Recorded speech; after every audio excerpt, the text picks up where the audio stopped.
అల్లు అర్జున్ కథానాయకుడిగా నటించిన చిత్రం డీజే దువ్వాడ జగన్నాథం.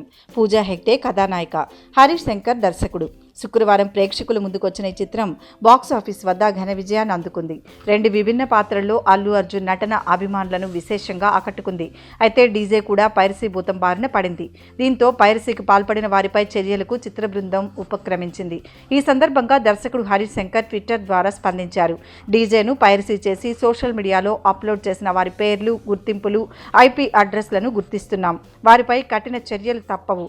అభిమానులనే కాదు, ప్రతి సినిమా ప్రేమికుడిని మేము కోరేది ఏంటంటే ఇంటర్నెట్లో డీజే పైరసీ లింకుల సమాచారాన్ని మాకు తెలియజేయండి.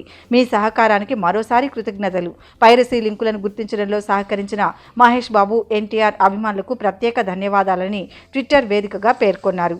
శ్రీ వెంకటేశ్వర క్రియేషన్స్ పతాకంపై దిల్ రాజు నిర్మించిన డీజే చిత్రానికి దేవిశ్రీ ప్రసాద్ స్వరాలు సమకూర్చారు. బన్నీ సినీ కెరీర్లోనే తొలి రోజు అత్యధిక కలెక్షన్లు వసూలు చేసిన చిత్రంగా డీజే నిలిచింది. 3 రోజుల్లో 65 కోట్లు వసూలు చేయగా ఖచ్చితంగా 100 కోట్ల మార్కును డీజే అందుకుంటుందని సినీ వర్గాలు అంచనా వేస్తున్నాయి.